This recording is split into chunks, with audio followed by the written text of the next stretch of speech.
By show of hands, how many people have either been here before or this is your first time? Can I see your hands if that's you?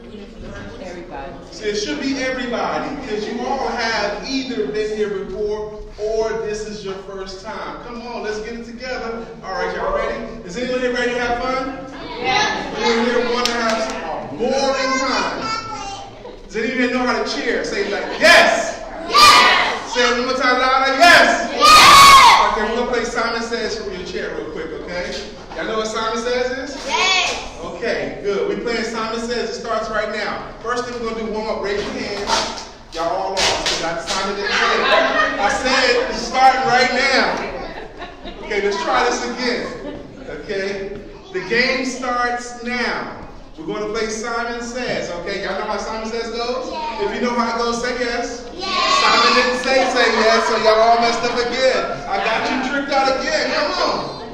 Only do what Simon says. We're starting over. Okay? We're playing Simon Says. Are y'all ready? Yes. Okay, starting now. Alright, first thing to do, raise your hands and get yourself good and loose. Okay, good. Y'all didn't fall for that trick this time. Alright. I know we said we're going to sit down, but just go ahead and stand up. Stand up, stand up. Yeah. Simon didn't say it. Y'all lost again. See? Simon didn't say it. Y'all lost again. Alright, Simon says, touch your knees.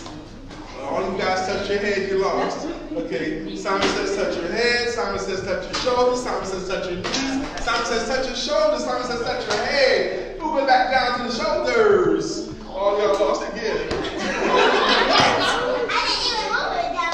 You didn't do it this time? No. Okay, if you're sure you're right, stand up. Okay, Simon didn't say stand up.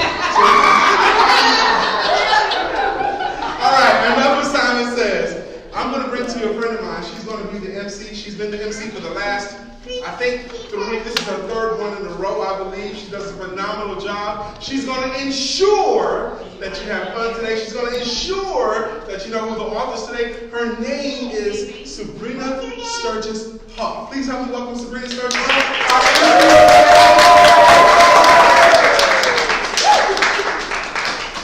I like you already. Hey, Ava. I'm glad you came. What's your name? Gianna and Ava. Okay, so now that you know how important I am, I have two phenomenal, great, beautiful friends. I'm getting ready to tell you. See, that's why I like Ava. Don't let people know your name and you don't know their name. That's stranger danger. Don't fall for it. So my name, well, now you're getting ready to know I'm not a stranger. My name is Sabrina Sturgis Huff. And Ava, you like my name, Ava? You my girl already. I'm telling you. Yes. Thank you. G-I. Got it. Make sure people say your name right. Okay. So I am Sabrina Sturgis Huff. I am the founder of Parents Point of View. The founder means I started it. Never let people tell you a word that you don't understand, Ava. She ain't no you. They will try to trick you. I'm telling you. Ava is in it. I started this company right here, Ava. This is my company. The name of it, Ava, right here. Right here. I need you with me. Now say with me. This is my company. It's called Parents Point of View. And for those parents in the room, how many of the parents want your child to go to college? That's one of the things. Ava says only two of you. Okay. You have two. Well, if you are a parent that is looking to send your child off to college, how many of you know that there are scholarships for children that start at age 6? You can get one. Yes. Right. So you need my card. Right. That's what I'm talking about. So that's what I do is I work with parents to help them with some college prep process. I help them to understand what it looks like, but more importantly, help them not to be so overwhelmed that we wait until our, is that little flower? Yeah. I got a bunch of friends in the room today. Wow. So I know Dr. Bell and you're Dr. Bell's cousin. Oh man, do you know how, listen.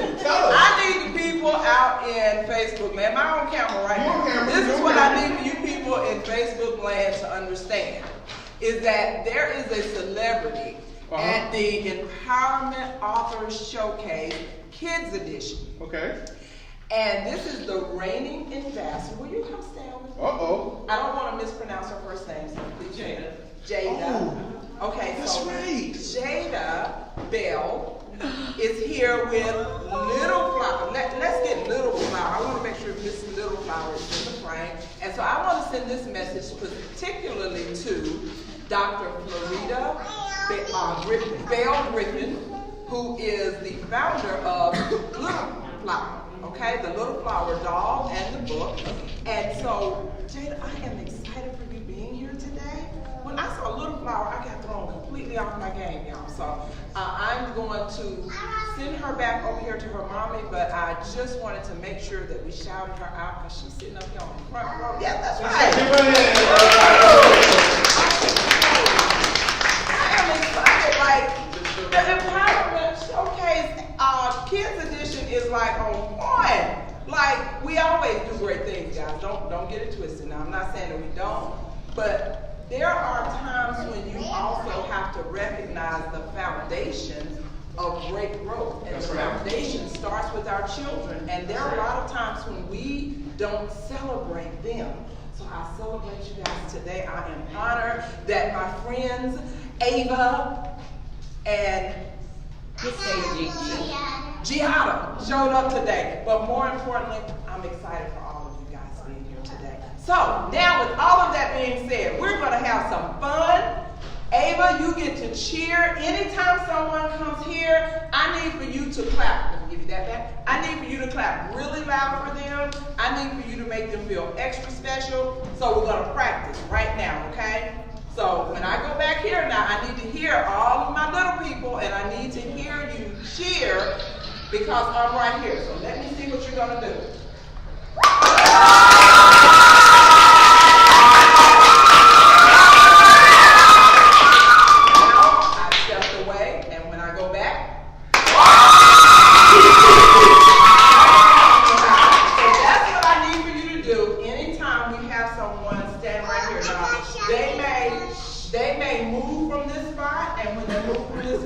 We want to give them our undivided attention.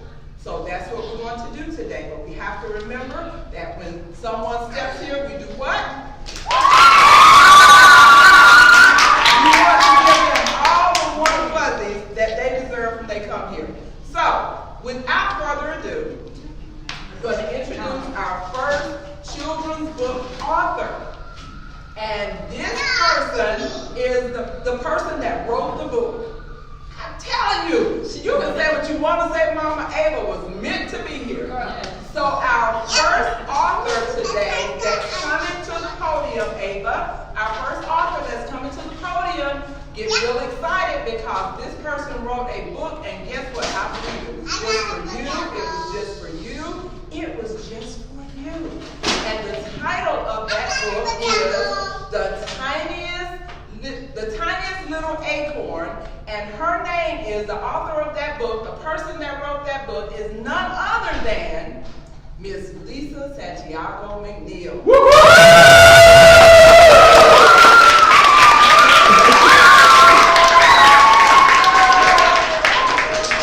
Hey to all of you amazing, beautiful people. I'm always excited to be at the front of the room, although as a publisher, I'm usually not in the front of the room.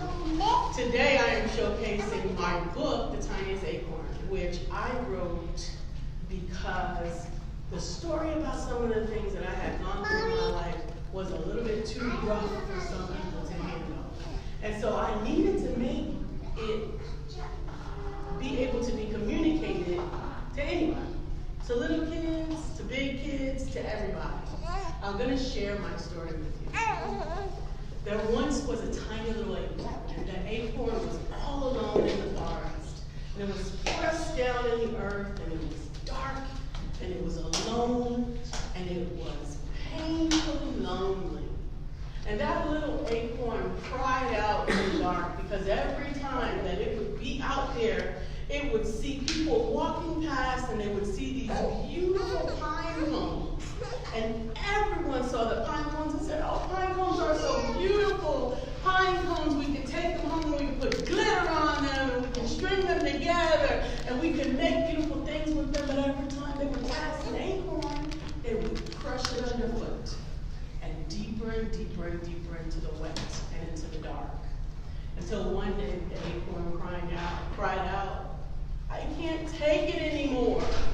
And the mighty oak tree heard the little acorn and said, "What's wrong?" And she said, "I am so alone and so tired and so lonely. I think that I'll never be anything at all." The mighty oak tree said to the tiny acorn, "You observe well, but you understand not. Because you see the exact conditions that you are in right now are what are required for you to become a mighty oak tree."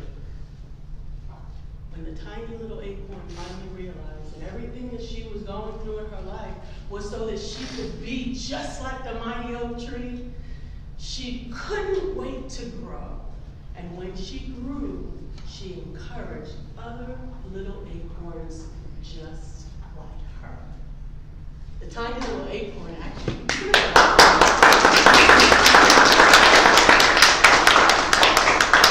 The tiny little acorn is actually what made me decide to start my publishing company.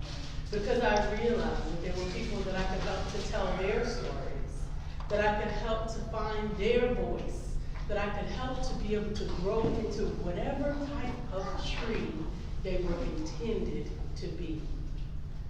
I thank you for the opportunity for me sharing my story with you, and I hope that you will choose to get this book, The Tiny Little Acorn by Lisa Santiago. Thank you.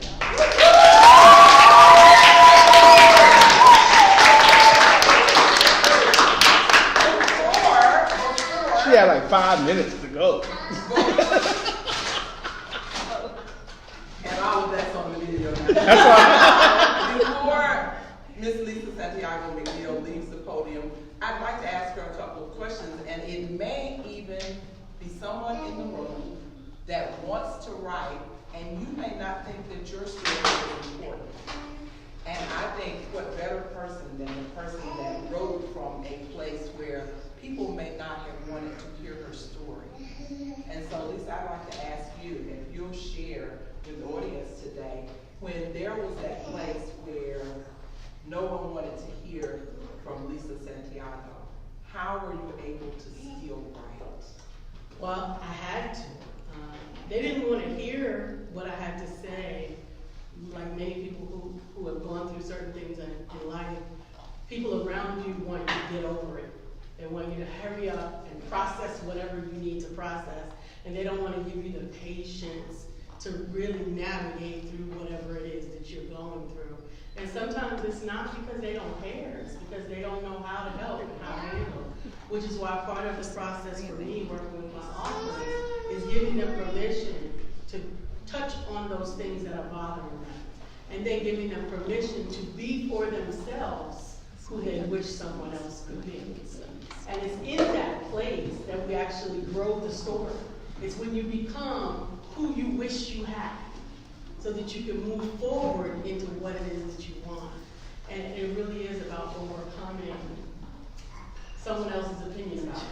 Because it doesn't matter if there's a million people that don't get it, that one person that needed to hear your story, that one person is worth it more than anybody else. Now I have one other question for you. So I'm gonna ask my friend right here. Let me ask you a question. What's your name? Decory. Jacory. Okay. I'm saying it wrong. Jakari. Jakari. Okay. Come on. That's right. Say it right. Jakari. So Jakari, at your school, do people always listen to you?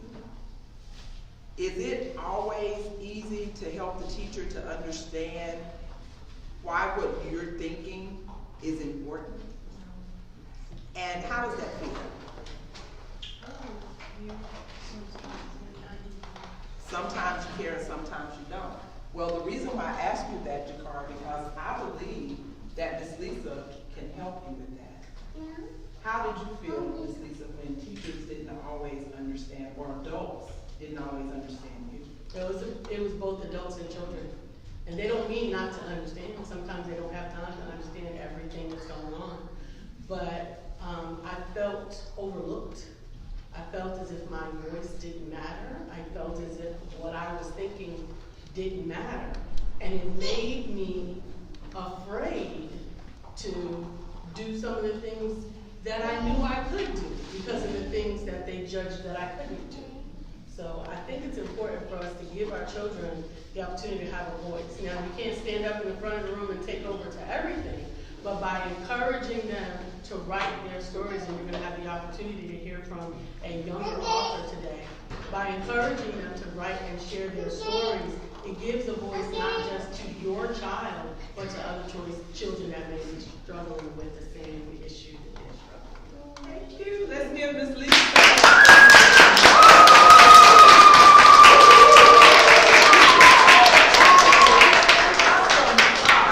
So let me just say this before we go to our next author. Parents, how often do you say, trust me, I know somebody will raise their hand here because I've done it. I've been a guilty one too, but it's okay. I'm getting ready to release you and forgive you right now. The children are going to forgive you. How often have you said, go somewhere and sit down and be quiet? How often have you said that? Have you asked, well, wait a minute. So parents, you're not going to raise your hand. Not too long ago. So young people, Jakar and Giada. Has anyone ever said to you, sit down and be quiet? Yes. Oh, okay. Nevaeh, has anyone ever said to you, stop now and don't ask me why? Have you ever heard that? Or stop asking so many questions? You hadn't heard that? Oh, you heard that. Oh. Guess what I just got, y'all? I just got a thumbs up in the room from this side. And guess what? They might be 9, 10. Oh, thank you. I wasn't going to tell who gave me the thumbs up. Somebody gave me the thumbs up and stop asking so many questions. Guess what? Guess what I need for you to do, parents? I need for you to reel that all the way in, because how do you learn if you don't ask questions? How do you understand if I can't ask you anything? And then guess what happens? I grow up into an adult that won't ask me questions. But does she not ask you one? Wait, you know what? She realizes that you are focused. And since you're focused, now I can ask you a question. So, please understand that. And if they hear it at home and hear it at school, then where's the happy medium to be able to be creative, to write more, to share when it might be something hard that they need to share with you. So let's remember that, okay, parents, today you are forgiven, because I know you're not going to do it anymore. And if you do, in your mind, you will say, now how can we do this in a way that encourages them to be creative, okay? So next, okay, remember, when they step away from the podium, we're quiet, but when they come back, we do what? So our next author is going to be someone that you guys will be able to relate to. And parents, guess what? She's someone that you will be able to relate to. Amen. Because you are now getting ready to see the possibilities through a young, talented, gifted, creative. Oh my gosh, you are in for a treat. And not only is she's very innovative. She was an entrepreneur before she realized she was an entrepreneur. That's right. So most of you realize that when you write a book, most of us that have written books is typed up and you can send it off to someone, they edit or whatever they do on their end, and then it's published. Well, guess what this young entrepreneur did? She took a pencil, I think, for her first couple of copies of her book and hand wrote the copies of her book. And guess what she then proceeded to do? She sold them. Yes. So she rewrote her book several times by hand and found people that will purchase them. And then she figured something out. Oh man, there's something getting ready to happen. I'm getting ready to stack me some money. So let me figure this thing out. So goes a little bit faster when somebody else is doing the print. So without further ado, it is my honor to be in the room with none other than the author of Who Took My Candy Apple, and her name is Miss Nevaeh Brown. Let's give it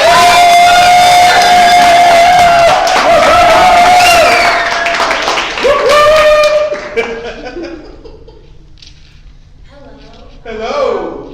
My name is Nevaeh Brown, and I am a 10-year-old author and publisher of the book Who Took My Candy Apple. Awesome. And I have my mother, Shondell Brown, right there. And I'm going to tell you why I chose to write this book.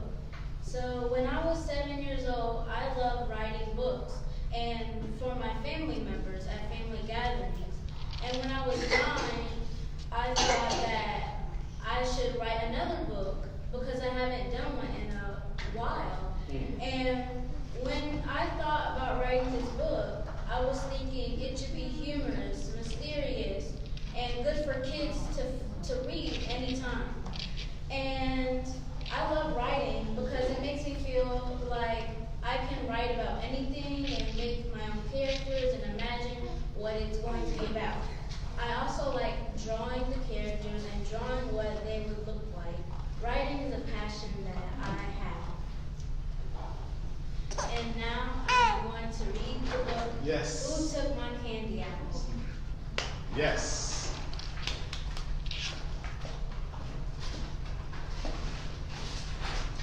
One morning I woke up and I went straight downstairs. I looked at the counter and I didn't see my candy apple. So I ran upstairs and yelled, "Who took my candy apple?" My mom said, "Sorry, Nevaeh, I haven't seen it." I was upset because I got it from my cousin's bridal shower and it looked so delicious. I assumed my dad ate it, but he said no. You assumed that. I knew it was time for Nevaeh to the Casey mystery.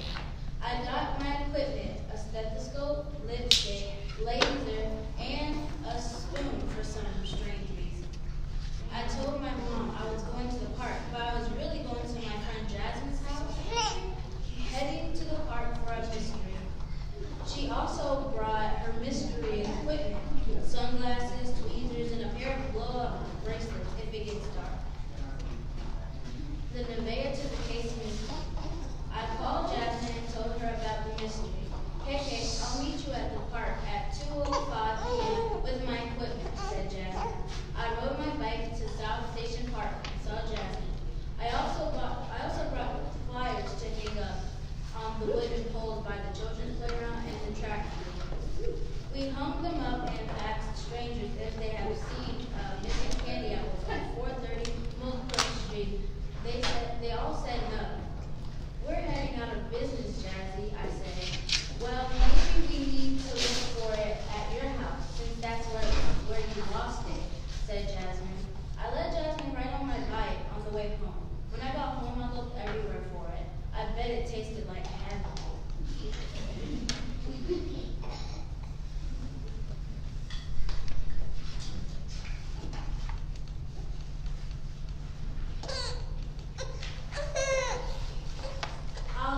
I guess I'll keep going. "Sorry, Nevaeh," Jazzy said. I ran to my room and cried. My mom knocked on the door. "You okay, honey?" "Is it about the candy apple?" "Yes, it is about the candy apple," I said, with my pillow on my face. I want it back. I was looking forward to eating it. My mom had a look on her face like she was guilty of having or even eating my candy apple, but I didn't ask her. I got up, wiped my tears, and went downstairs. I had some funny flicks and watched Steven Universe film. Then I decided to call Uncle Barney since I cheered up. "Hey,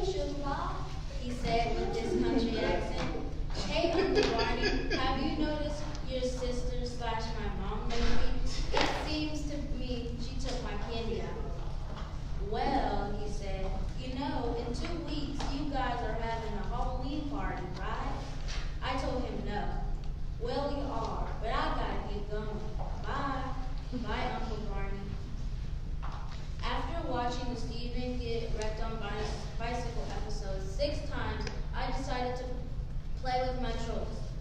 Oh no, we have to get the rest of the trolls from the Bergens. When I said that, it reminded me of my candy apple and what Uncle Barney said about the Halloween party. So I asked my mom if she had done something to it. No. Well, why do you ask? She said nervously. I thought she was acting like a troll from the birds. Sneaky. Well, I invited one of your friends, Walden, to come to the Halloween party. Oh, sorry, I didn't tell you. We're having I interrupted. I know, a Halloween party. Wait, did you say you invited Walden Shaw to the party? Yeah, we're going to have a blast, said Mom. That's my crush, I yelled in desperation.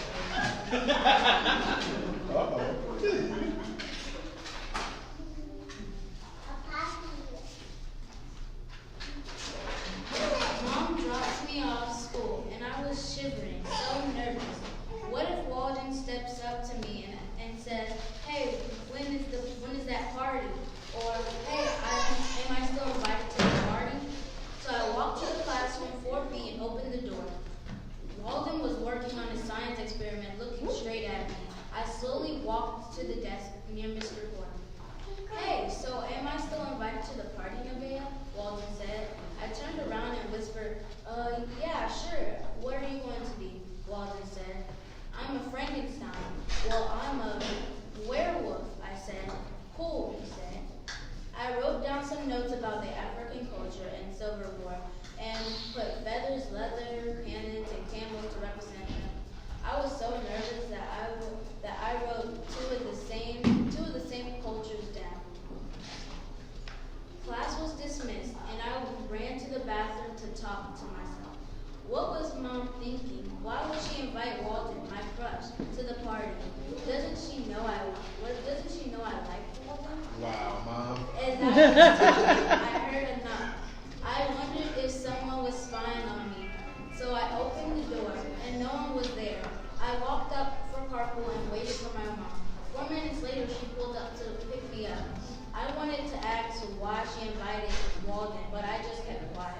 Then I thought about who knocked on the door in the bathroom. Wait, I thought the knock was quite soft, the tiptoe were quite sneaky. Wait, maybe it was Isabella Marshall, my arch nemesis. I said, "Hey Mom, did you happen to invite Isabella Marshall to the Halloween party?" "Yeah, isn't she your BFF?" he said. No, I said. Oh, sorry.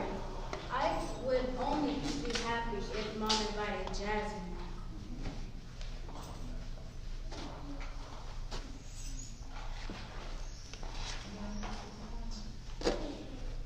Mom and I drove up to the Halloween street shop, which was a Halloween costume store.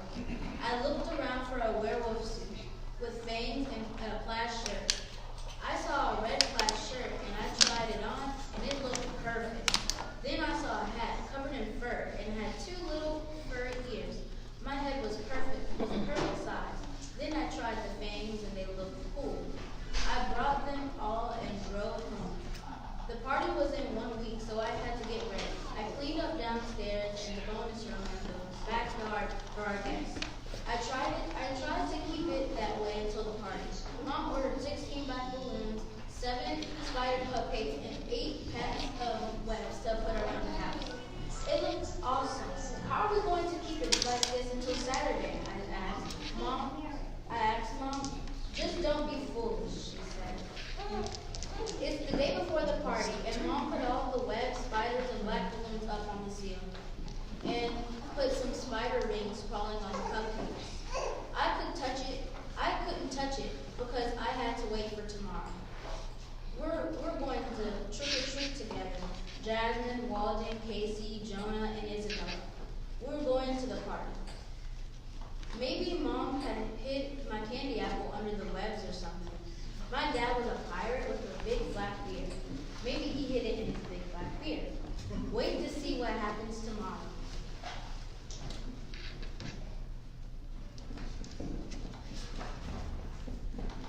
It's the day. It was the day. I pulled out my werewolf costume and put it on. My mom was dressed as Cleo Brown. Jasmine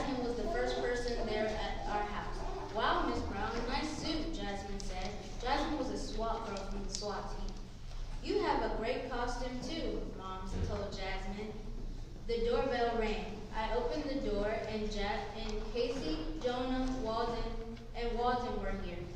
Cool place, Walden said. Thanks. One last time the doorbell rang. Hey, losers, can I come in? Isabella said. Sure, you can come in. Walden wore his Frankenstein suit. Casey wore a cat suit. Jonah had a ninja suit. And Isabella was a pretty Pegasus princess with a purple crown and a pointy hard wand. Cool costume, Nevaeh, Walden said. Oh, thanks. Hi, cutie, Isabella said. What was Izzy talking to? Me or Walden? I was in shock. Would you like some green punch, Isabella? I asked her as I was trying to get her attention. Sure, and a cookie, please, she asked. As I grabbed her punch and cookie, she talked to Walden. Hey, so would you rather be here or at my big, fancy, luxurious, huge house? Isabella asked Walden. He responded. Here's your snacks, I said, trying to ruin the conversation. Guys, let's get going to trick or treat, Mom told everyone. Everyone grabbed their buckets and bags and headed out. First, we went to a tall, green, big house and got Twin Twix, Sneakies, and Dig Dogs. Then we went to 5 more houses, and at the last house, Isabella and Walden came to the corner to talk. What are they going to talk about?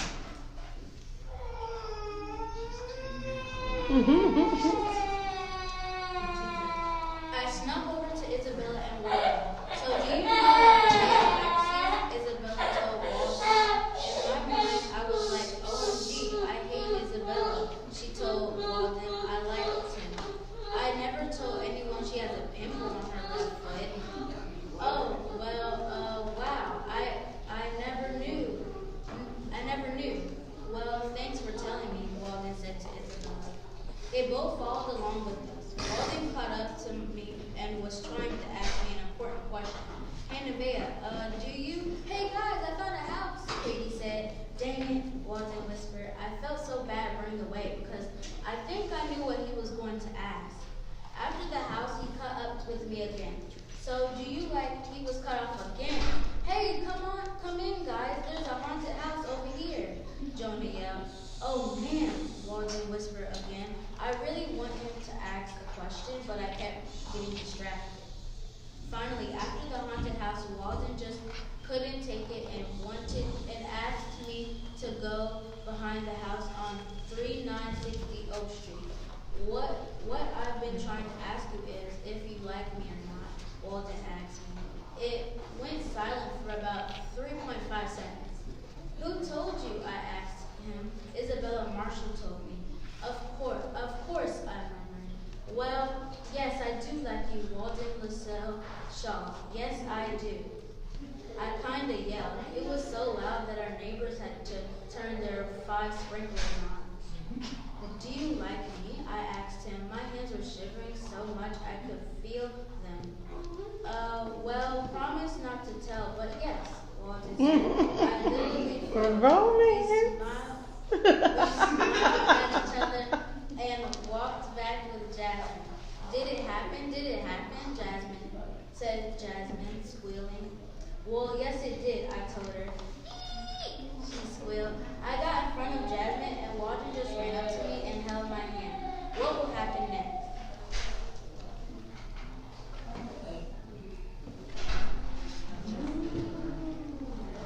The revenge. We had come back inside for treats. We all sat down at the table. Yum, this bucket is filled, Jonah said. You are not going to eat that all today, said Katie. Mom brought out a pan full of candy. I wondered what was inside. Mom opened up the pan and it was my candy apple. Hey, Nevaeh, your candy apples, Jasmine said. Mom,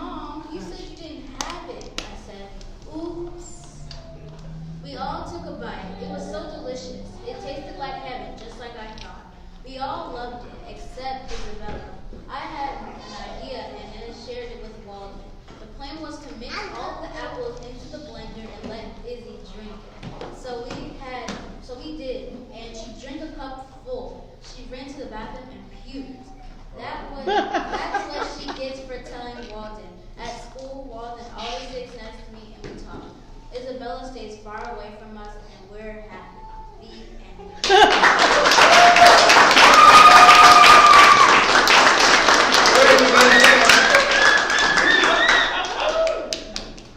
Now imagine handwriting that. How many times did you write it? Well, I wrote it once because I wrote like all the pages for one book and then made a lot of them. Okay, but how many did you say? If I had to guess, like 75. Jesus. And this was from the handwritten version. So keep this in mind. Stop stifling the creativity of, yeah, exactly, 75. It's a lot of money, isn't it? Yeah, we have a future author coming up right there. She's like, oh, wait a minute. Calculating. I got a story that I can tell. You gonna write some stuff when you get home? All right. That right stories. So Nevaeh, I have a question for you. So when you first completed your book, you were introduced to someone that could publish your book. Can you tell us who your publisher is and how that went for you when you first decided that I don't want to handwrite anymore. I want a copy that I can hold in my hand and read to other people. So on Thanksgiving Day, my grandmother told me that she knew a publisher, and I gave her the book because she kind of told me before I had made it, and I gave it to her. She said that she would give it to a publisher she knew. Who is? Miss Lisa. And she gave it to her, and my grandmother, she replied to me a couple of weeks after that. She told me that the book would be ready, but it would take a while for it to be, like published. And when it was published, I was like really happy about it because it's my first book I've ever made, and I honestly, being an author is kind of amazing because I have people at my school who, they support me and they like how I wrote a book. Is it for sale today? I'm sorry, and you do have copies here to sell. Yes, Right, so How much? How much are your books? I think 14. Okay, so I think it's 14. 14. 14.95. $15.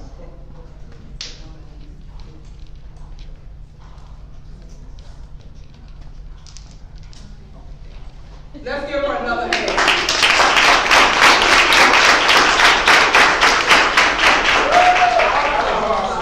So I am really, really excited for Nevaeh because I know the power of starting early. And why do I say that? Because I told you earlier that there are scholarships available for children starting at age 6 years old. And so even if your child decides not to go off to college, they need to understand the process.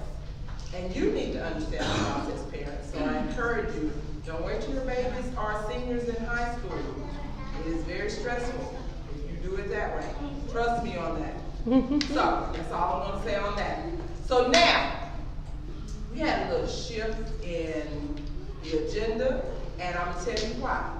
Because I felt the energy of this next author when I spoke to her. Her energy said, I'm ready.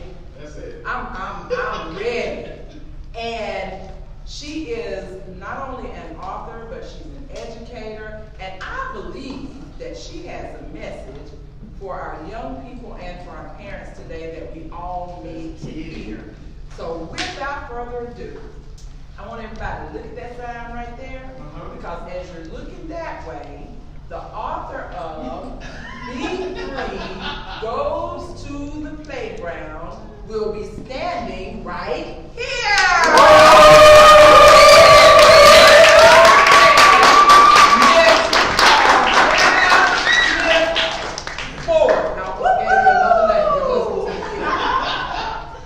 Thank you for having me, Lisa and Brian. My name is Charles Zeta Ford, and I am the owner of Better Bodies for Us, LLC. I consider myself to be a said, I am an educator. I teach PE.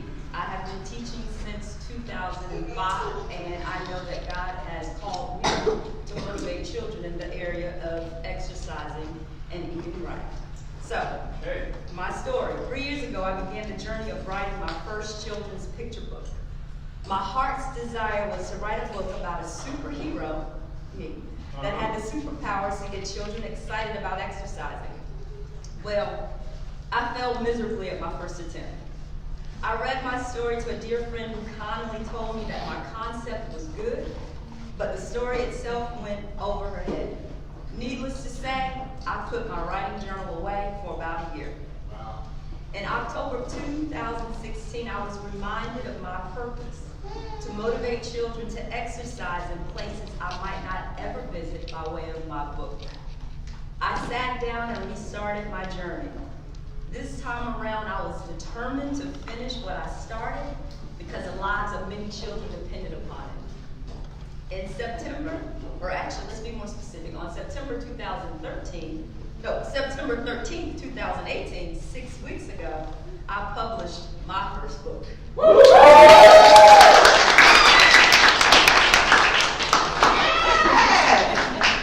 B3 Goes to the Playground, which I can say is now a reality.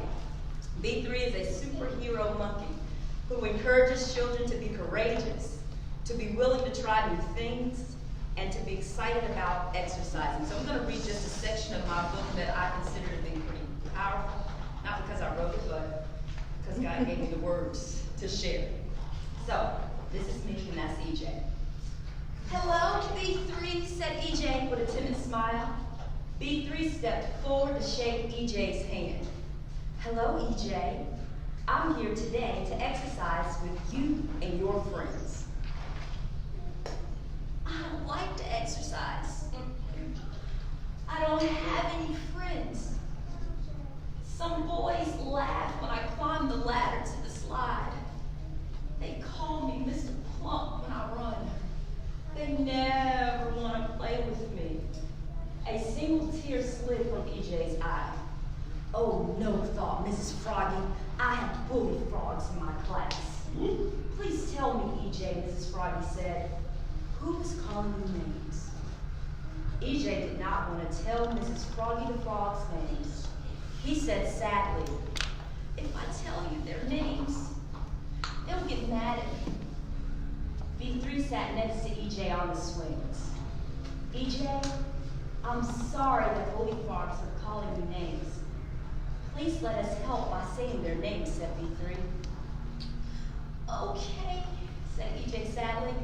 It's Dan and Chris. Mrs. Froggy excused herself to find Dan and Chris. Now I'm going to flip over towards the middle and show you how young people have a heart to give, probably quicker than we as adults. You heard me say that EJ was bullied, basically. He was made fun of because of the way he looked. But near the middle of the game, Dan and Chris, who were the what? They were the what? Bullies. The bullies, or the bully frogs, right? They made fun of him. Near the middle of the game, Dan and Chris walked over and wanted to play too. Dan ran over to EJ and said, your friend seems nice. Chris followed and asked, can we play? Yes, you both can play, said EJ. Just do what B3 says. Now towards the end of the book. The beginning, EJ had how many friends? 0. 0. Did he like exercising? No. Was he made fun of? Yes. Yes. Now let's see what B3 had to do. What happened after her? After the goodbyes, Dan and Chris tapped EJ on the shoulder. Dan said, I'm sorry for making fun of you. Chris said, I'm sorry for calling you names. Together they asked, EJ, will you be our friend? With a big smile on his face, EJ said, yes, I will be your friend. B3 had saved the day. Because of B3's superhero powers, EJ liked exercising and made 4 new friends.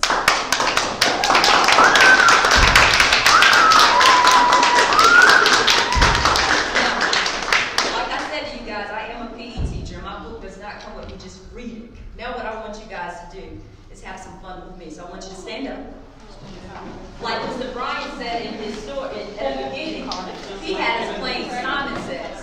Well, believe it or not, the game in my book is Monkey Says. So you already know how to play. I tell you what to do, and you only do it if Monkey says it. Got it? Got it. Got it. All right, so Monkey says do 8 squats. 1, 2, 3, 4, 5, 6, 7, 8. Monkey says clap over your head 10 times. 1, 2, 3, 4, 5, 6, 7, 8, 9, 10. Now give 25 high fives to your neighbor.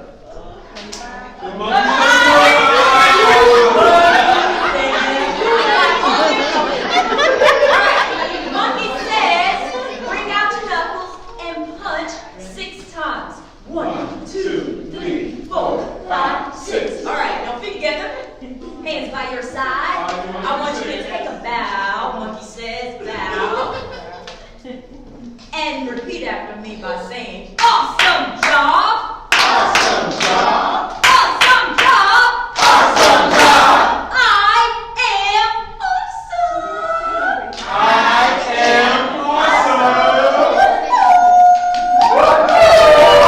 All right, you guys can have a seat. I want to thank you for participating with me today.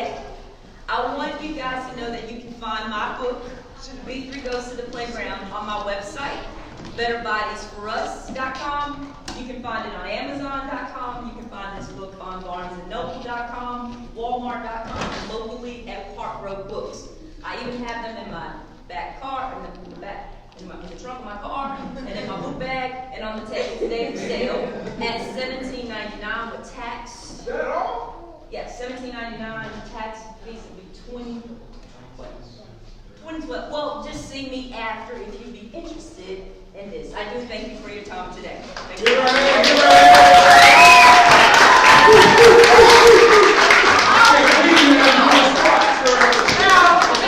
listen, I didn't get to do my squat, so I need to know how to do a proper squat. Okay, when you're doing a squat, you want your feet about hip width apart.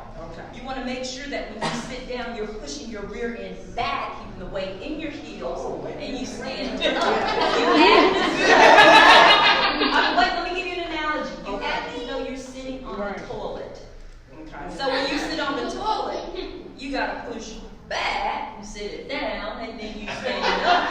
Now, if you do the opposite, which I see a lot, the weight isn't in the heel, the knees go forward, you're gonna miss the toilet. And then eventually, what happens is it's too much pressure on your joints. So you wanna make sure that when you do a squat, your knees are in line with your ankles. You wanna make sure that you're not leaning forward this way, but instead pushing back this way, keeping your chest up. All right, ready? Set, down nice and slow. There you go. Stand up and squeeze the glutes.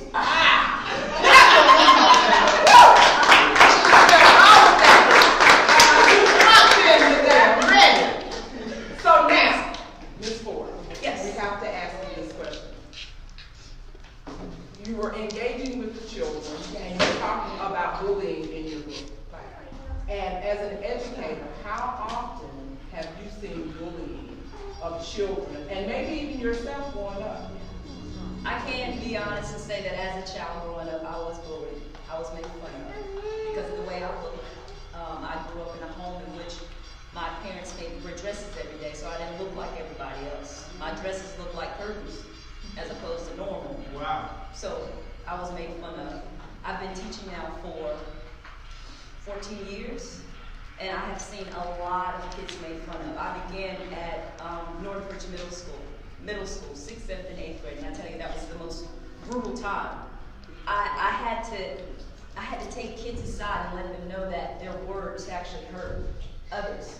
And a lot of times when children's feelings are hurt in such a way they don't have an outlet to talk to someone about it, I mean, we're seeing over and over that children are beginning to hurt themselves. So I had to intervene on several occasions because of the many children who were made fun of. Thank you so much. And so parents, this is coming from a teacher, an educator, and an author of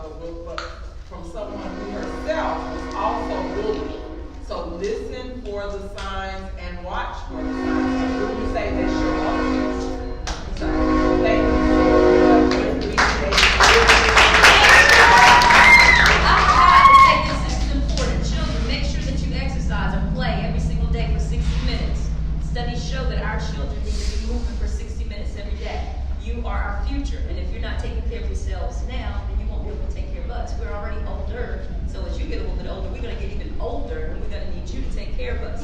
Eat your fruits and vegetables, and drink your water, and when your parents say go to bed, go to bed.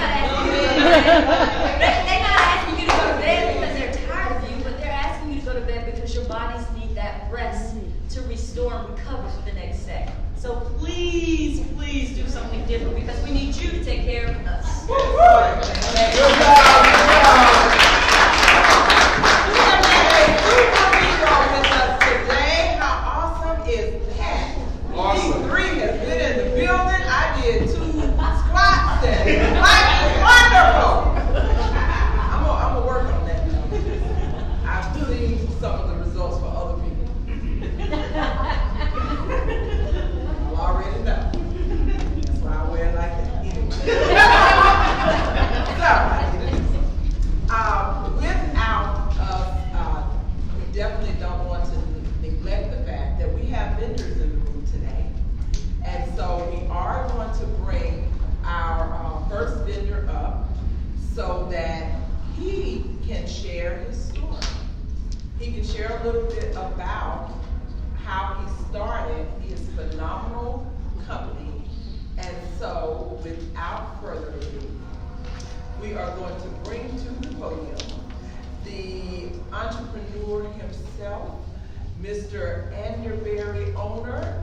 I need him coming this way because he's going to help me out and he's going to get close enough. My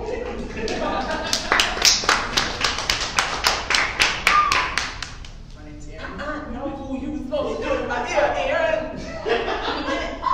Okay, Aaron, so now that everyone knows that I don't know your full name, I need you to tell me your name, Aaron. My name's Aaron Lavelle Anderson, And I'm going to give you the podium at this time, Mr. Anderson. Please. Give him a hand, give him a hand.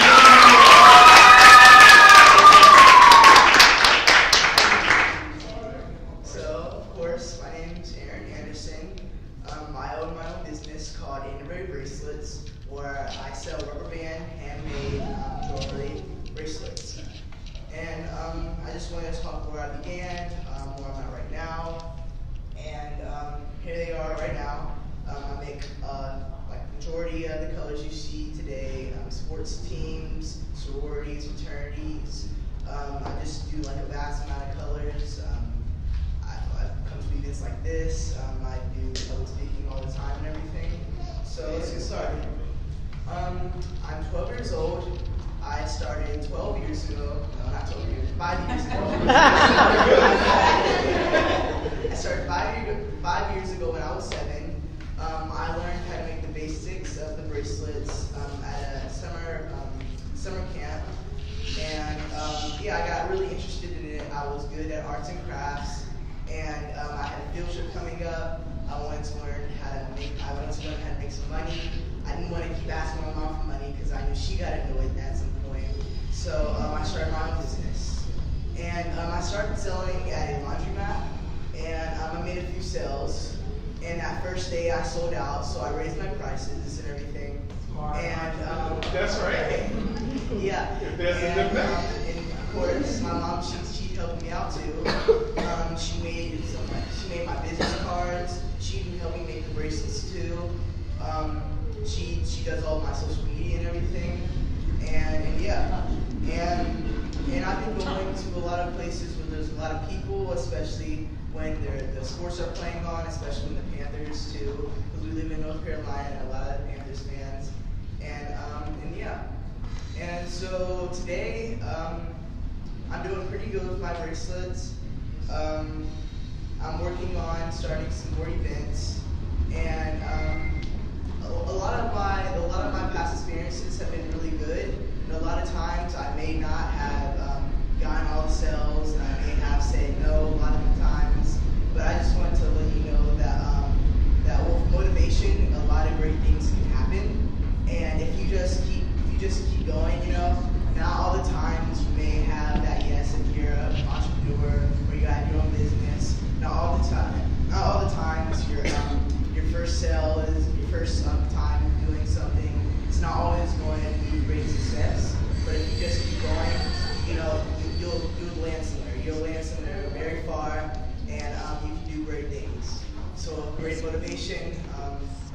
great things happen.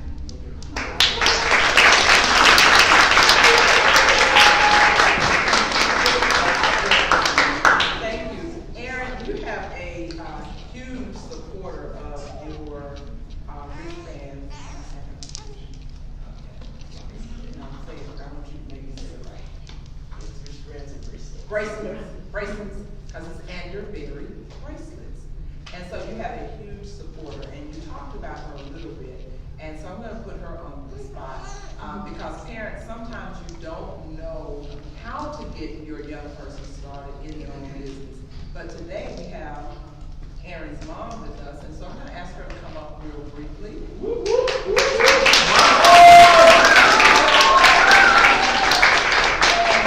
Mom is Amy Anderson, if you will share just a little bit about how you guys got started and really what helped turn or shift the idea that this could work for you guys.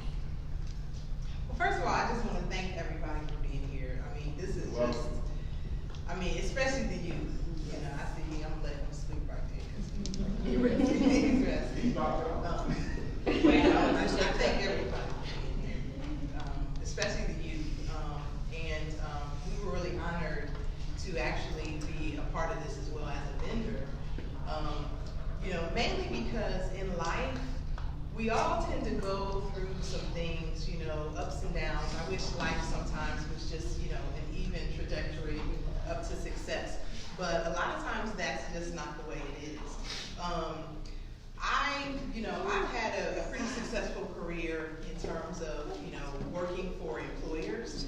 However, I've also on the side had multiple businesses that I run. But when Aaron, as a 7-year-old, came upon an activity that he enjoyed quite so much in terms of making the bracelets, I really saw something in him that he could really just do this more than just an activity.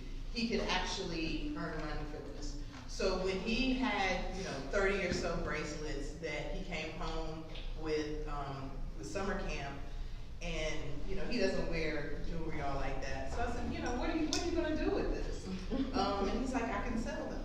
So for this to be an idea that really started with him, I was really proud of that. And initially, I just let him, you know, I stood back and I just let him, you know, just see where, you know, where he wanted to go with this. When I saw the reaction that the public had to his handcrafts, I said, you know what, he's really onto this. You know, he's onto something. So as he mentioned, you know, at a certain point, you know, there's something that's called supply and demand, okay? And I don't know if you young folks know a lot about that. But when you have a limited supply of something, that means there's more demand for it. And initially, he didn't have a lot of these, but at the same time, he was just really wanting to share his products with the world. His prices were a little bit low, and so just with a little bit of market analysis and just checking out how much folks are spending for a cup of coffee, how much folks are spending for a donut. We literally tried.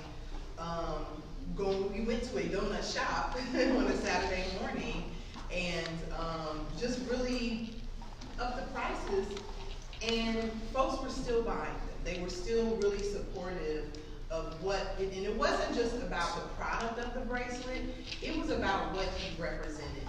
A lot of Charlotte, you know, this has been years that he's been going out to various communities, parks, patios where people are, you know, maybe having coffee and dinner or whatnot. And the fact that his response 9 times out of 10 is that, you know what, I love your hustle. You know, that's what he gets most time. You know, I really love your determination, your persistence, and consistency on just keeping on asking, keep on presenting your product. And so for that, I'm very proud of him, and I really, you know, push and really, you know, enjoy seeing other entrepreneurs as well, especially authors, because that takes, I mean, to have a dream, to be able to put something in writing and have illustrations, and I mean, that's just documented for the rest of time. And I really applaud all of the authors and all of the entrepreneurs here, because it just, you know, give yourself I just want to personally thank you guys for coming out today. But Aaron, as proud as I am of you, I will say this, and I'll say this to all parents that are sitting in the room. You can only be as strong as your support system a lot of times. And parents, I encourage you to continue to be that driving force, because had your mom said, no, we're not gonna get those, put those rubber bands up somewhere, stop messing with that, do you know how much you're dampening that opportunity? So continue to encourage. Thank you so much. Let's give them another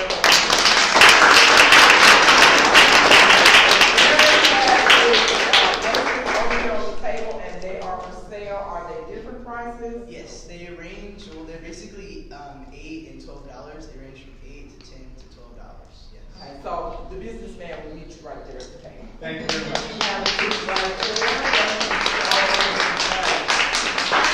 That is Mr. Aaron Lucille. So, now, did y'all hear that there are He just cupcakes? made a sale online. Woo, woo!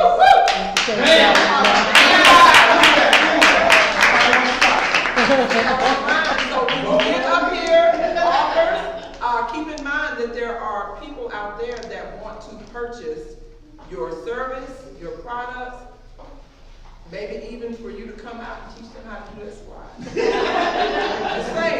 just saying. So, how many of you heard that we have cupcakes in the room? I heard about it. Okay, well, since the people on this side don't know yet, guess what people on this side? Welcome to my world. Bless your heart. You get ready to give them sugar first. That's right. They ain't gonna not be restless no more. Then go watch.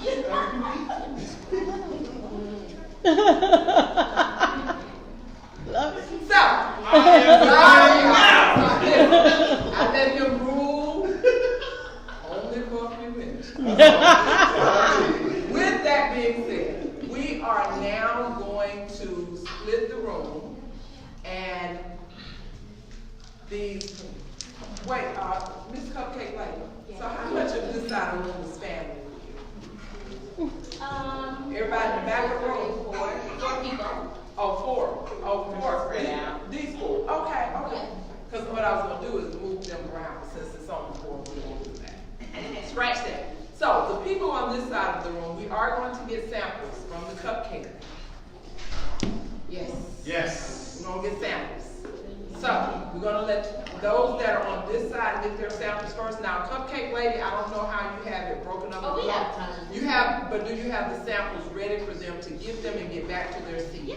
Because that's what we're getting ready to do at this point. We're going to start with this side, so if the people on the back row will start going to the cupcake. Oh, you already had your sample. Okay, so the next row, if you'll start, I need y'all shifting. Going to the Cupcake Lady to get your sample. So we're going to start with this group here. Get your sample and go back to your seat, please. Get it go. Get it go. And they can hear you on the microphone, on the camera. Okay, so no one else on the side wants it. Keep it moving. Keep it moving. And then go back to this. So let them shift in, and then we're gonna go to the other side of the room. So get your set, there you go, they wake it up now. And as they are getting their samples, then we'll do the other side of the room. And then everybody just shift around. And now that I've seen how that has gone, we're gonna start at the front of the room. There's a lot of traffic right there. So Ms. Bell, if we get you to go around. Everybody is getting their cupcakes. I need a cupcake. And as you're getting your samples, please enjoy them, but keep in mind, don't put anything on the floor. Come on, keep it moving. Keep it moving. Keep it moving. You'll have a chance to talk more about it. She's gonna give a presentation. Yeah, she's gonna talk to us in just a little All bit. these That's why kids we getting wanted their to get your cupcakes. sample. We are giving sugar to this many people at one time. She's gonna, after they get their sample, she's gonna come on up. Yes. I want her to come on up. So I know that the cupcake lady's name is Red. That's all I know. So I need the cupcake lady to, when she gives the last sample, make sure she has one for the MC when she walks this way. That's the only way I'm going to give her the podium. That she has one. And keep rolling, keep rolling.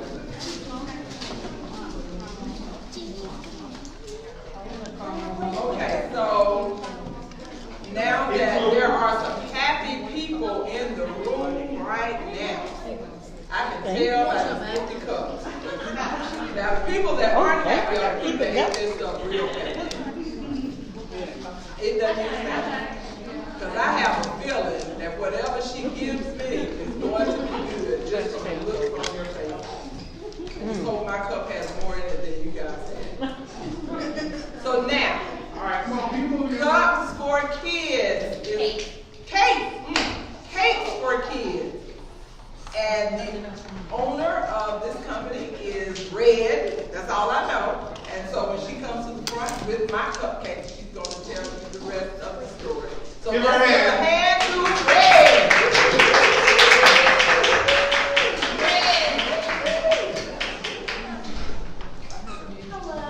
Hello. Hello. So I am Red Lee to most because my real name is Chanella Lee, and I know you're gonna say that's pretty and all, but it's not spelled that way, and it's really hard for people to enunciate and all that. So we just go by Red or Mom or Lady or whatever. So I am a 31-year-old single mom of 5 daughters. And previously, before I was a mom of 5 daughters, I was a foster child.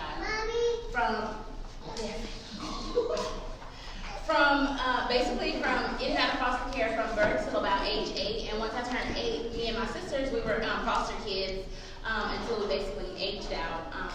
And that was at 18. So and what happened at 18, I was pregnant. I had no skills. I did not finish school. But guess what? Foster care said, you're done. You gotta go because you're too old for us to take care of you now. You're considered an adult. So time goes on. I had that baby. She died.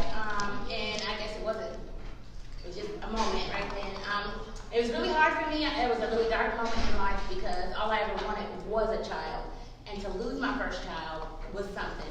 So then now I have 5 girls. And they're so fun. But my whole life, I've just had all these odds stacked against me. And I started Cakes for Kids because I want kids in foster care to know that someone does care. Because I was that kid that on my birthday, I didn't get a phone call from a family member. I didn't get anything, you know. And a lot of times during the holidays, those kids may get a gift that says like, sometimes it's wrapped, sometimes it's not, and it might say girl age 10, and it might be like a Winnie the Pooh something. And she's like, man, this is for baby, you know, like it's not personalized. So what I do is I learn about the child because I genuinely care, because I felt like at some points in my life, if somebody stepped in and said, hey, I care about you and what you want to do today, you know, I feel like I would probably be a little further on in life. But I want some of these kids to know that you were not forgotten once you were put into foster care, and you're not just a number. Like, I want to know their names, I want to know their favorite color, their favorite character.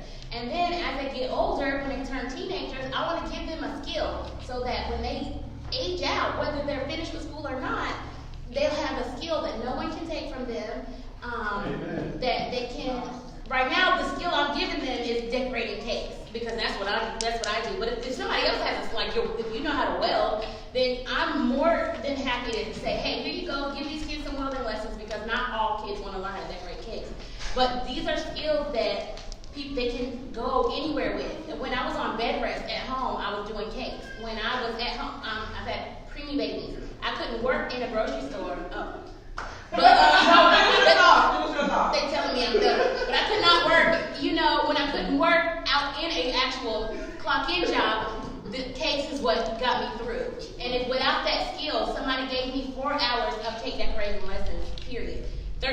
ago. And without that skill, where would I be today? So I'm just paying it forward because I was that kid and I want these kids to be successful. Now, before you leave, so I do have another question for you. So this is the one thing that I think is probably with everyone that is speaking today. When you have a passion about something, it's almost as if the room becomes empty and you're the only person standing there, but you know that there are other people in the room, you know there's someone that needs to hear what you have to say. And I could see when you shifted, when you started talking about being a foster child and what that meant to you, and then making sure that another foster child did not have to, I guess I'd say, suffer some of the things or struggle through some of the things that you had to struggle through. So now, let me ask you this, with the young people that, and I'm sure you get opportunities very often to touch the lives of young people, in what way would you say has been the most rewarding for you since you've been doing this? What one situation or scenario has been the most rewarding? In cake decorating in general, it's all kind of the thing, because I'm decorating a cake and I'm giving it to a kid. But some of those kids, when they've never had a cake or never had, somebody asked them what they liked and presented them, with what they like, the look on their face is like, and the chills that it gives me every time, it's like, I don't care, no amount of money replaces it. Like I got goosebumps now. Just think about the last kid that I gave the cake to. He was an aging out 20-year-old. He has one more year to go in the system. And so he never had, I don't know if he never had a birthday cake, but he didn't have one customized to him. He said that he liked 50s type films and stuff. I called a friend, hey, you got a pie cut. Can you cut me out some cassette tapes and vinyl records? What's your favorite color and your favorite flavor? And I stayed up like, y'all, I got 5 kids. I made sure his cake was awesome. And to see a person, I handed it to him and it was tears in his eyes because he was like, oh my God, he took so many pictures. Yes, specifically for you, because later on, and when he's coming to a struggle in his life, I want him to see here, when he has to think about going left or right or wrong, think back that somebody who did not know you, you didn't pay me a dime, they chose the path to give you something to make your day better. Wow, awesome. Let's give her another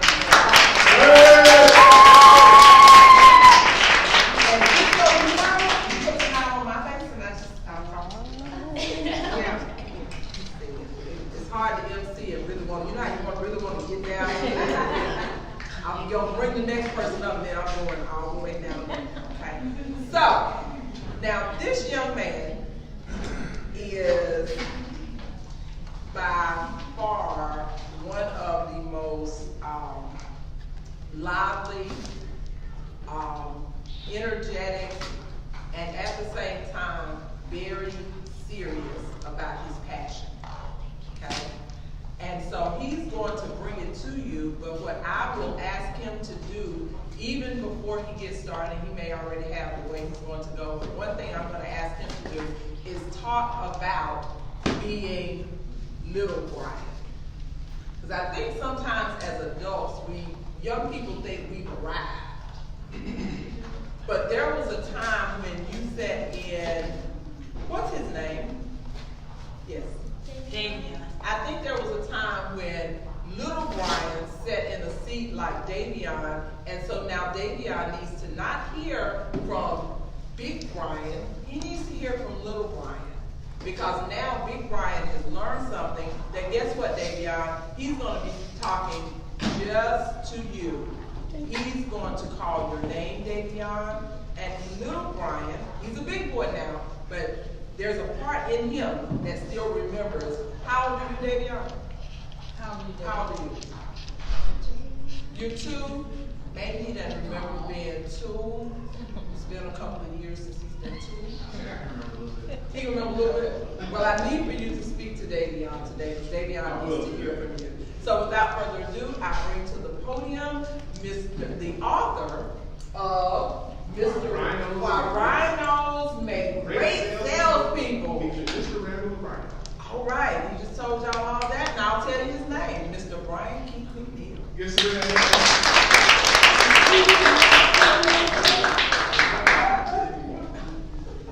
Brother Damien. Hello, everyone.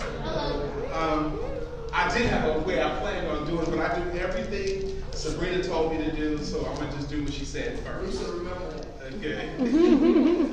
When I was young, the earliest memories I have is I was a very bright-eyed and alert young man. I was looking at everything, and my mother told me at age 2, like whenever she told me what something was, I would go around the house announcing what that thing was.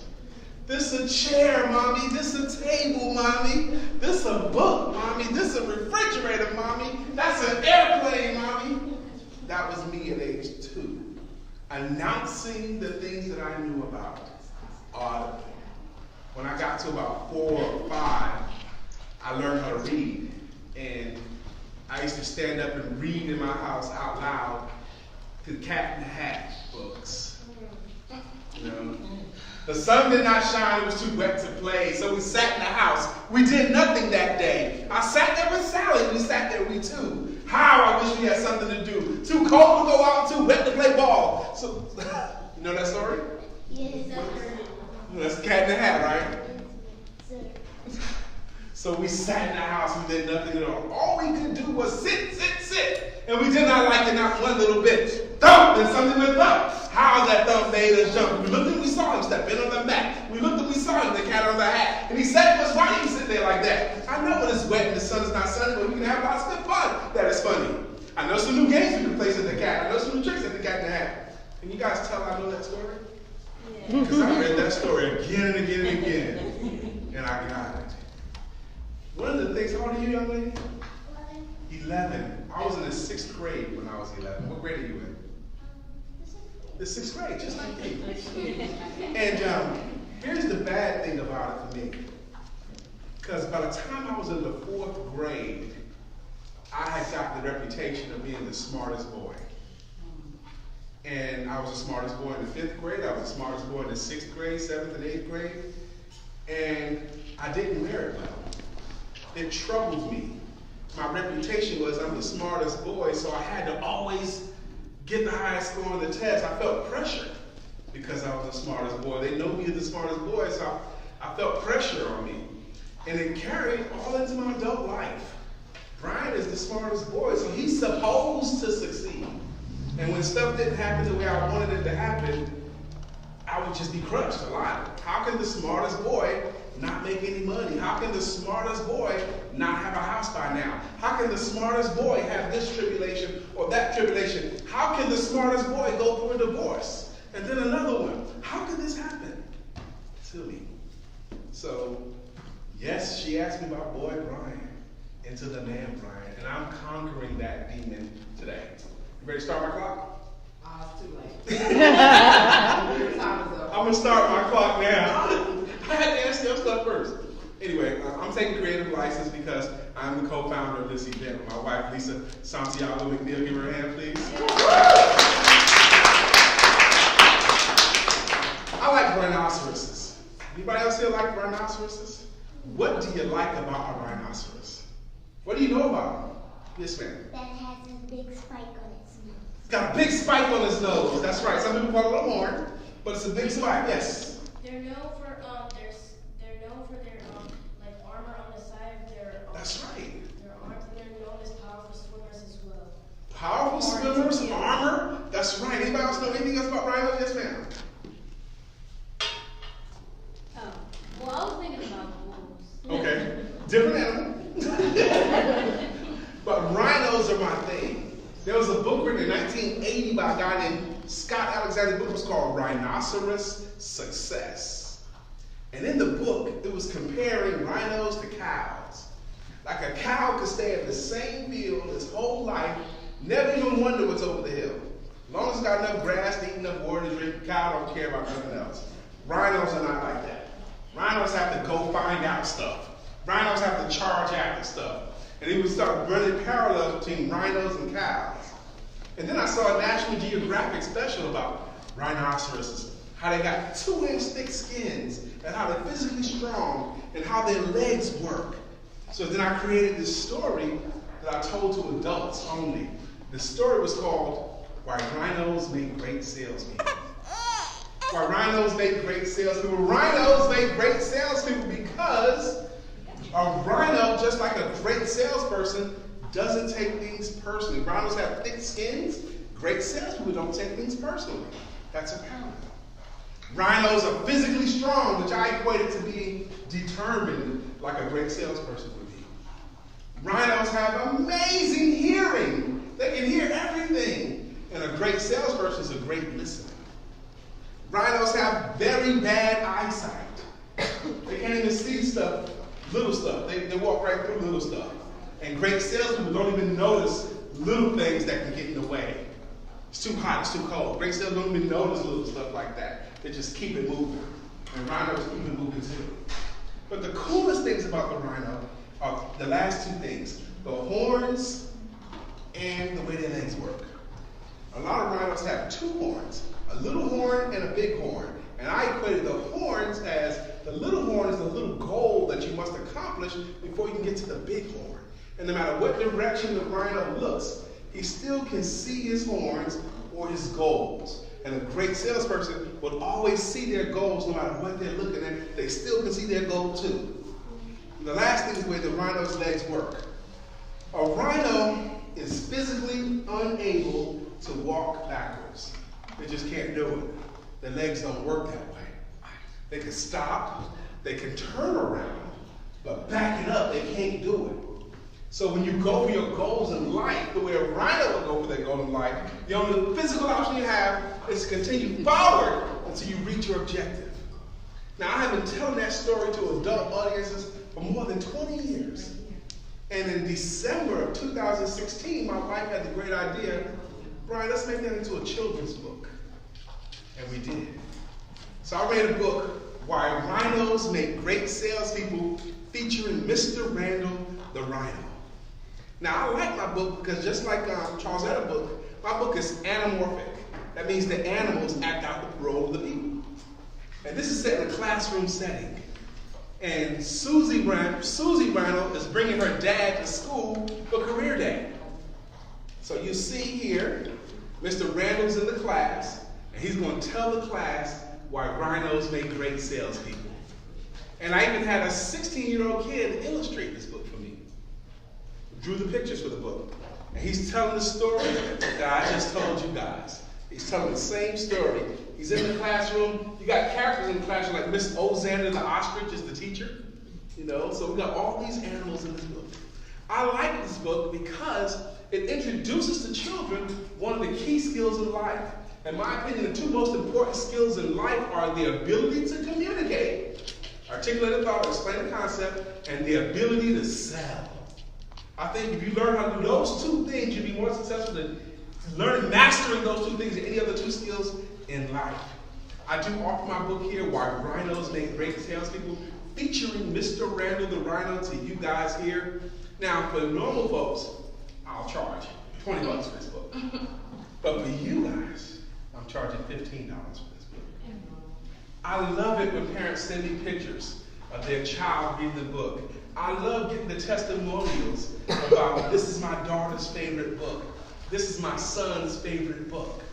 Because this has life applications, not just sales. Going for things in life the way a rhino will go for things will serve you well. Do you like the story? Yes. Amen? Yes. So before, of course, I have to have a question for Ryan. Okay. And it's not going to be about the fact that his stop clock shut down on me. I think that was on her. I still got a minute to go. Oh, good. Okay, well, I'm going to use your minute. Okay. So, Ryan, as you were talking about your book, you were talking about being little Ryan. What was it like for you being in the classroom? You talked about being the smartest kid, but what ways did you find yourself acting out because you did not want to be known as the smartest kid in the room? It's not that I didn't want to be known as it, it's that I accepted it as a matter of fact. But the way I did act out is I didn't always do everything asked for me because the teachers told me the same thing. The teacher said, Brian's a smart boy, so you don't have to do all of his assignments. You do. Or if you get the grades Brian gets, you could act like that too. Yep. So that So was they a lot kind of pressure. of, by the time I was in the 6th or 7th grade, I was insulated, didn't care anymore. I stopped doing homework and they never questioned me on it either. Brian's a smart boy, he don't have to.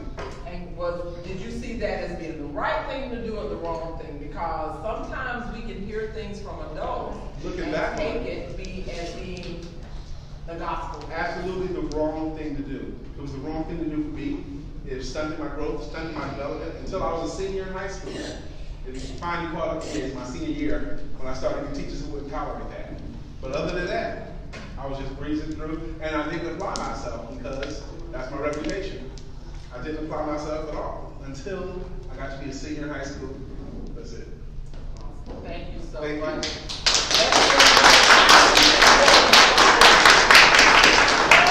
Now, parents, I hope you heard what Brian said, because there are adults that will speak into the lives of your children.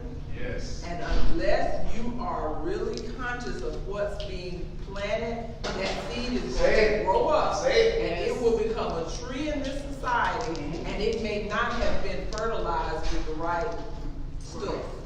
That's right. Okay? That's the nice word. So, with that being said, make sure you know what people are putting into the minds of your children, what they're speaking into the lives of your children. Please make sure you know that. I'm not going to say we're down to our last author, but we are at our last author, who also, Brian alluded to it, but I really want us to bring her up in a special way, because we have had 10 empowerment author showcases. And I only came upon them, I want to say around number 5, maybe, 4 or 5, maybe. It seems like it's been all 10, but somewhere in there. But the one thing that I have seen is her tireless work ethic. When I say tireless, I mean, this is a person that you have to make her realize your body said, sit down. And sit down right now. And even then, she has the laptop at the ER trying to make it happen, okay? And I don't say that to say that she is hard-headed, but I say that to say this. When you love what you do and you want to see the better in someone else, you'll go that extra mile at all costs. And so I want to bring up the author of Why Raised by Chicken. My mind went immediately to her Discovering why. my why. Yeah. Yes, discovering your why. This is her why. This is her why. But the children's book that she's going to present this evening as our last book is Raised by Chickens, by none other than Miss Lisa Santiago McNeil. Let's Give it up! So I'm going to be hard-headed. I'm not going to do what I was asked to do. Just tell you about the story. I'll tell you a little bit about this story, but I really want to tell you about my purpose and my passion. Raised by Chickens is a story that I told to someone who was about to give up. She had all the odds stacked against her, and everybody was telling her to quit. And she was calling me to tell me to stop encouraging her, that she was ready to quit. God gave me the story of this little acorn, of this little chick that had been sent down to earth, fallen from the sky, and landed in the nest of a chicken. The mama chicken was doing everything that it could to take care of this nest full of eggs, and the eggs finally hatched. When they hatched, all the chicks emerged, but there was one that looked different. And that one chick that was different from all the rest couldn't do any of the things that the other chicks could do. She couldn't pick, she couldn't scratch, she couldn't do any of the things that the other chicks could do. She was bigger, she was different than all of them, and she couldn't fit in. One day, that chick finally realized that the reason why she couldn't do all the things that the chickens did was because she wasn't eating.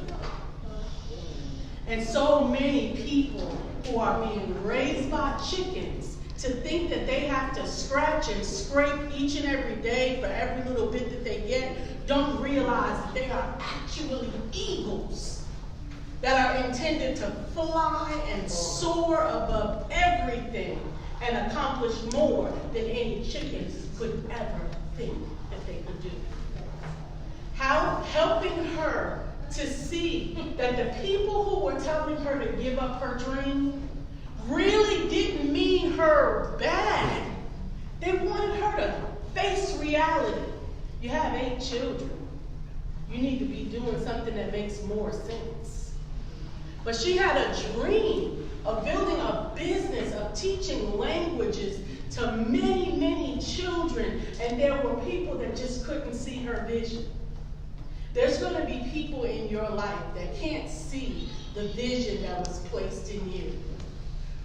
When you read this book, Raised by Chickens, remember that the chickens that raised you are doing the best that they can with what they have, but that you are actually an eagle, and they can only take you as far as they can go. And then you have to leave the nest and fly above the crowd. And I hope that that inspires someone in here to understand the importance of listening to that small voice in your heart, of listening to that thing that just won't let you give up, no matter how many times you fail and you can't get that book done just right. You keep pushing forward and you keep persevering, and it finally comes to pass. No matter how many times you try to decorate and it doesn't come out to be what you want it to be, and you finally figure it out. No matter how many times you finally press past what it is that you are trying to do, failure after failure, understand that success comes after you failed your last time. I want to hear your stories. I started this company because I knew that there were more voices that were not heard in the world that someone needed to hear from. The experiences that you went through in your life, the experiences that encouraged Aaron to become an entrepreneur, that's a story that children all over the world need to hear. Amen. The stories of Nevaeh's entrepreneurship and self-publishing actions before she even formally published, those are stories that need to be heard across the world. This room right now is filled with brown children that are amazing, that I want you to all know that you can be anything. You can be authors, you can be you can be anything that you put your mind to.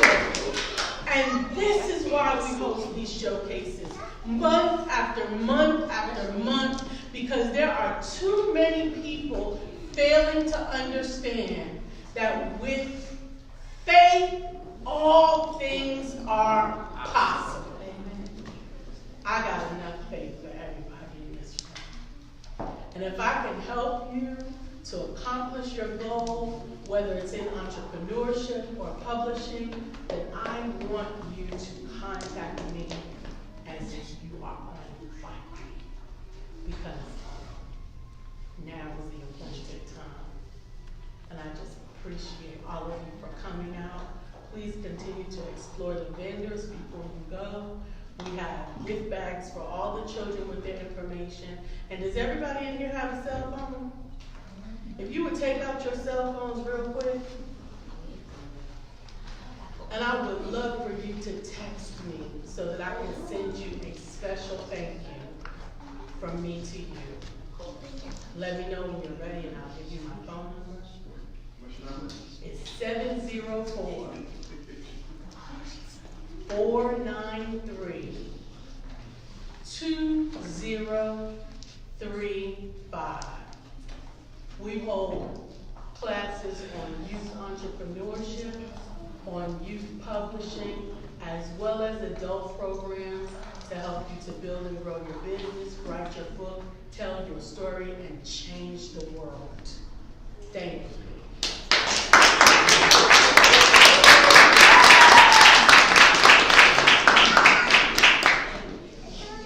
Let me say this before I release Miss Lisa Santiago. So, have you ever had, and if you don't, I encourage you to get someone. Have you ever had someone that they can tell you how raggedy your stuff is, and you tell them how raggedy their stuff, and they still love you? If you don't have anybody like that, you need to find somebody. That's right. Okay. Because that's who this lady is. Okay. And at the end of the day, I promise you that when you get to a point in life that you need that type of person, your growth is happening. Because you know, it's hard to tell. Okay, everybody in here look like me, so it's hard to tell us something sometimes, right? It's real hard. But when your growth comes, is when someone can tell you. And so I'm gonna let you go back to the camera real quick. Let's give her another hand.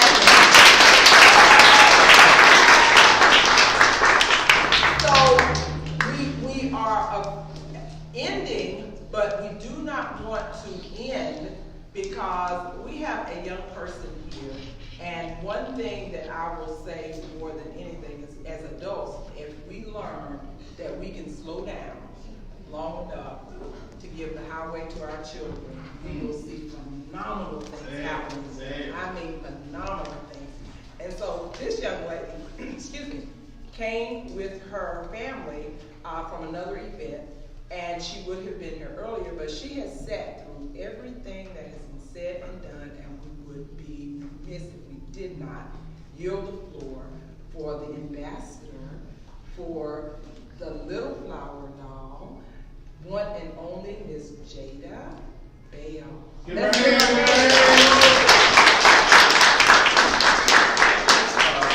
Do we need to lower that? Uh-oh, do we need to lower it? Authors come in all kinds of sizes. Or That's right, that's right. Ronald, I know. oh, thank you. There you go.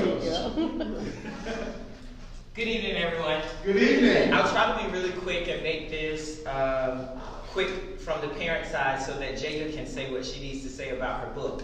I just wanted to encourage all of the parents that it's our job to find out what gifts and what talents that God has placed into our child. We prayed, my wife and I prayed 4 years into the marriage. We could not have kids, the doctor said, and we went to God. And we said we want a kid. So there's a lot of times that people go to God for different things and they get things and then they don't know what to do with it. So purposely we went to him and we said, okay, we want a child. So my wife and I went to God and said, okay, this is what we want. And he gave us that, gave us the name and everything. Within 5 years of the marriage, we have Jada. So we purposely put in our mind, did research, and found out what we needed to do with our child. Because he said he gave gifts and talents. What is her gifts? What is her talent? So we took Jada at the age of 2 and started taking her to modeling shows, started taking her to her first event. We got in the crowd. Jada saw all the other kids and pros, didn't want to do it. So we had driven 3 hours for something that we had practiced at home and went over, and she wouldn't do it. So I got back in the car and I had a conversation with Jada as if she was an adult. And I sat there with her and I said, listen, we will not travel the highway for you to do nothing. When you stand before people, you have gifts, you have talents, and you have abilities, and you can do this. Told her that at 2. Well, we went back the next year at 3. When we went back the next year at 3, Jada has been ripping the runway ever since 3 as she smiled down. So, Jada became the ambassador for Little Flower Dolls a month ago. She told us that she wanted to write a book on how to teach Little Flower how to model. Look at that. So Little Flower is the doll, and Little Flower is her cousin. That's actually named Dr. Florida Griffin.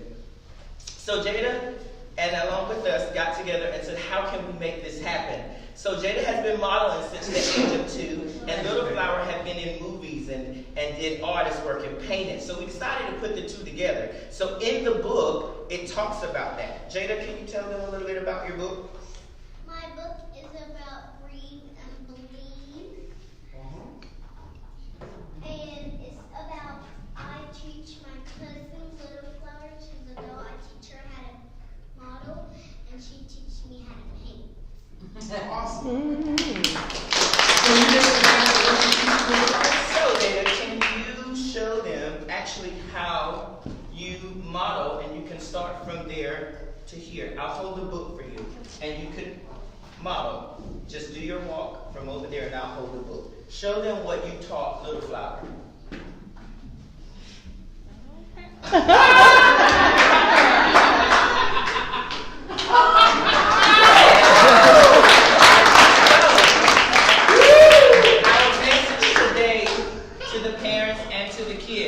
Never tell them that they can't do anything.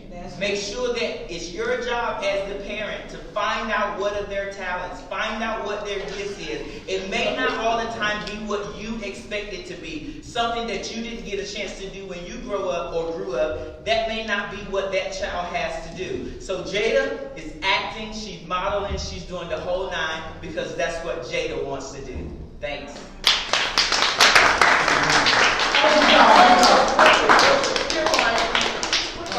I'm excited. I'm going to tell you why I'm excited. I just want you to take it.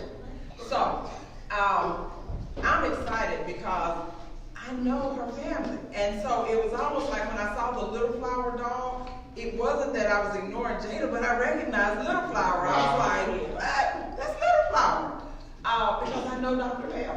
So now who's the oh, it's your, well, it's family. Yes, family. Came through you, right? Yes, Okay. yes. So, we have to acknowledge that. That's my cousin. You heard it, all right? Wife, you heard it. That's my cousin. But I wanted to say congratulations to you guys. I think Jada just had a big event, launch party up in Durham, in ACAS. This past week, yesterday. This past weekend. Okay. So, with that being said, I am super, super proud of her. But the one thing that you said, and you've already said it, so I'm not asking you a question, I'm just kind of sealing exactly what you said, is that there was something inside of her, and you nurtured that. And not only did you nurture it, but you helped her to understand at two, you heard people talk to their wombs when they're wanting a child, but you talked to her, and the next year she was able to go forward. So parents, please, today was the youth empowerment showcase, author showcase, but this is what I want you to get. It's also something for you parents, that if you didn't get it right yesterday, today's a new day. And tomorrow, you can go forward with that. So thank you, Dad, thank you, Mom, thank you, Jada, thank you, Little Flower. Yes, just really quick. So we actually also have started J. Michelle Productions LLC, where Jada is teaching little kids how to discover their gifts. And as parents, we have meetings and things of that sort. So if parents don't know what to do with their kid, you can have a chit chat with us, and we will lead you in the right direction for that. So she has her own business at 5, J. Michelle Productions. But we do want all of the authors to come back up because we want to get some pictures. So, and the vendors. Yes, sir. Please Come up for the vendors. And please, if you have Bring your books with you. Bring your books with you. And I'm going to Jada, you'll grab your book. Bring your office and then let's move that way. Come on. Red, get up here. You're a vendor. Come on, Adam. Come on. All right. Oh, excuse me. And is anybody? Is this it right? Yes. Okay. Sabrina, get the picture. I have to take a picture. Somebody else will take a picture. Get together, y'all. Act like y'all like each other. Come on in. Yes, right there. That's good. Is that good? Yep. Perfect. Y'all count down so I can suck it in. 1, 2, 3. Now, we're going to do 1, 2, 3 again, but I want everybody to say possibilities. Okay. 1, 2, 3. Possibilities. Okay. Get up in the picture, Sabrina, please. Please be sure to send me that text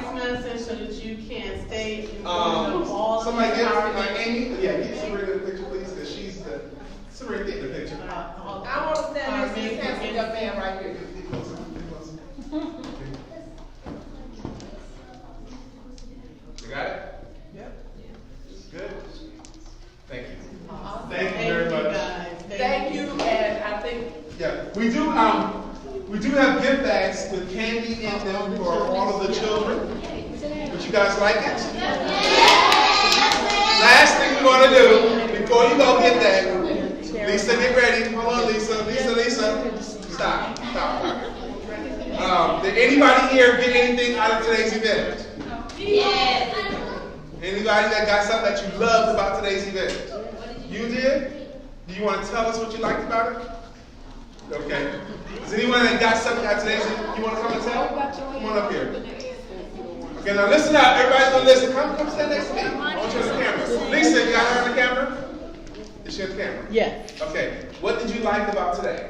I liked your book about why rhinoceros make great salespeople, and I like how it actually involved the properties of a real salesman and a rhino and how they're alike and how they're different.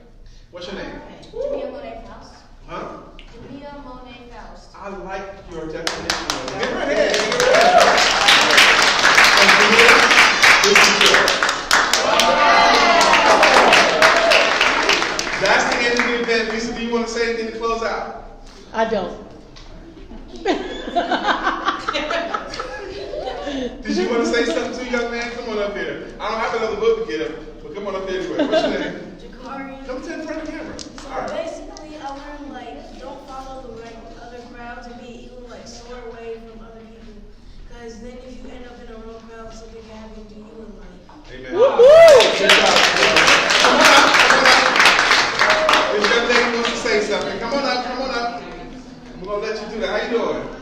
What's your name? Madison. Sister Madison wants to say something. I learned today that kids can do anything they believe in. Anybody else?